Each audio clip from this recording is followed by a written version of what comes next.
Hello my string players, and welcome to our video about hooked bowing. So hooked bowing is a special technique that's just for string players. So if you're one of my band students, you do not need to watch this video. But for my string players, in this video, we're going to talk about what hooked bowing looks like, how it's written in your music.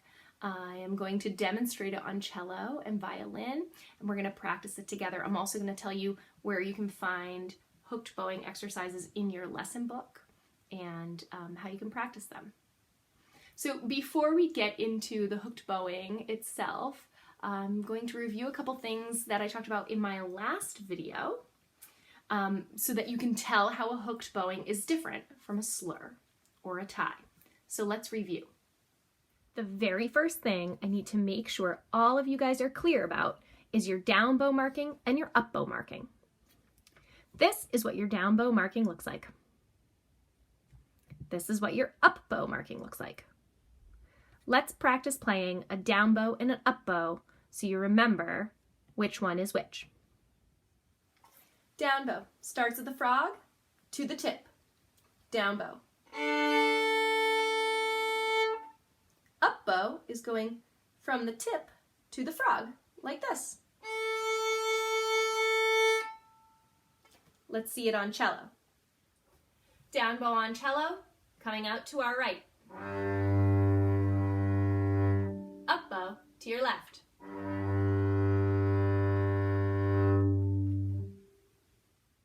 Okay, now that we're clear on down bows and up bows, let's talk about slurs and ties. Again, this is just a review, so if this is new stuff for you, you should go back and find my separate video on slurs and ties. Both of these you will see connect two or more notes. Slurs connecting different notes. Ties are connecting the same note. And you're using one fluid bow. So that means you're not changing your bow direction for every note. For example, here are the ties. So you know for a tie, to play it, you add the values of the notes together. So here, we're playing a down bow for these two beats. It's one smooth bow. You do not change your bow direction until you get here. And then these beats, this is one beat, dotted half note gets 3. So this is 4 beats, would all be done on an up bow. A slur is 2 or more different notes, but you're still using one fluid, smooth bow direction. Your bow is not changing direction until the slur is finished and they give you a new direction.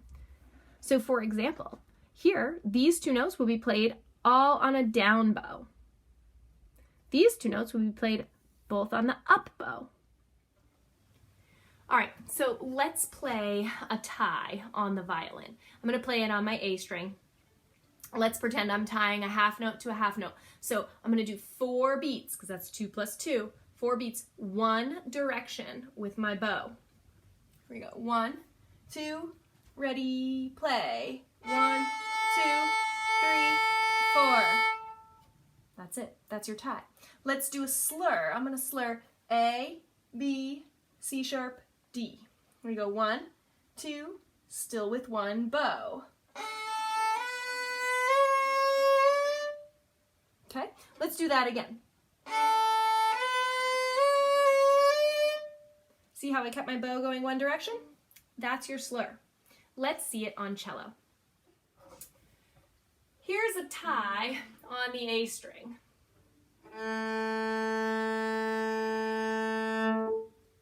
Now I'm going to slur on the A string. A, B, C sharp, D.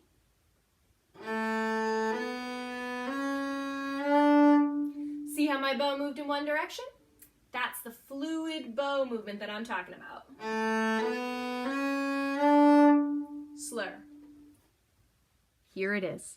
This is what your hooked bowing looks like. 2 notes, they can be the same or they can be different. In this example, and when you start with the book, your notes are the same, okay? But they can be different. They're played in the same direction, and there's a little stop in between. So it's not the same as a tie. It's not just 2 full beats of sound. There is a little break in between, but you're using the same bow direction. So we'd go down, down, up, up. So it's not one fluid, smooth bow. It's two separate bows. And you can see these hooked bowings, when they introduce them in your book, they have these dots underneath them. These are staccatos. We will get to that next week. But the staccatos are letting you know they want to hear a space in between these two notes. So keep them short, short, separate, separate.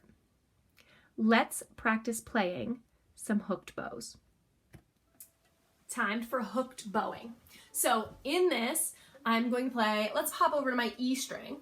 I'm going to do E, E, 2 down bows in a row, and then I'm going to do E, E, 2 up bows in a row. Those are my hooked bowing. So you want to make sure you're going the same direction for both, but that there's a little stop in between like this.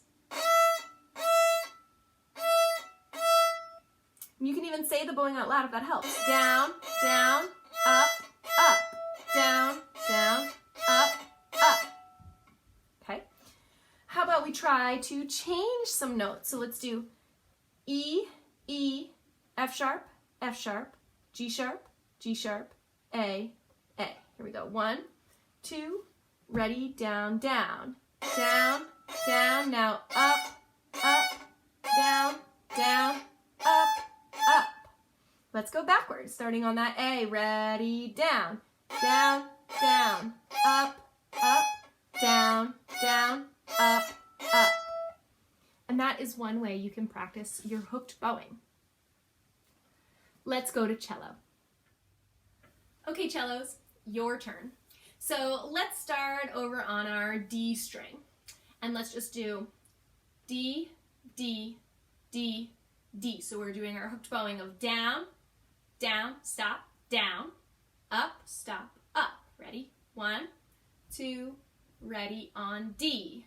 Down, down, up, up. Good. Down, down, up, up. One more. Down, down, up, up. So you want a little bit of that stop in between. Okay, now let's do it where we change notes. So we'll do D, D is down, down, E, E, F sharp, G, G. Okay, here we go. 1, 2, ready, play. Down, down, E, up, up, F sharp, down, down, G, up, up.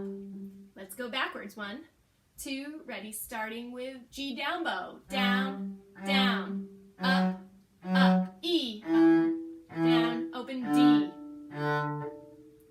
So that is your hooked bowing.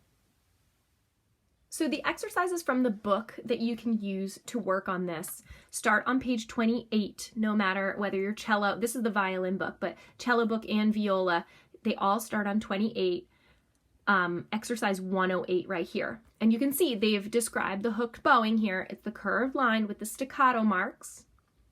As you get older and a better player, you might see hooked bowings that don't have a staccato mark. That just means they still want a separation, but they want it a little smoother. So you can see in 108, you're totally practicing just hooked bowing until the end. At 109, they're combining slurs and hooked bowing. So you can tell this is a slur, A, because it's going between 2 different notes, and you've got the curved line, and it only gives you one bow direction. So we know this is down bow, down, down, up. So really, everything here on the bottom of page 28 is great to work on your different bow directions and your hooked bows and your slurs. So here is actually a slurred hooked bow. See that? It's going from an A to a G. But you know it's a hooked bow because it gives you 2 up bows with the staccatos underneath. Very interesting. So if you want to practice with your book or with that SI online, this is where hooked bowings and slurs start. Page 28. Okay, my string players, how did it go? I hope that you guys were able to successfully play those little exercises with me. It's really important for your development as a musician to know the difference between your ties, your slurs, and your hooked bowing, which is, again, special technique only for string players. So I want you to be able to recognize what they look like when you see them in your music, and for you to be able to play them correctly on your instrument, okay? So some of those exercises that we did today, you could even start working into your warm-up. Do some hooked bowing as you're going up and down scales, or slur them, or work on some ties, okay?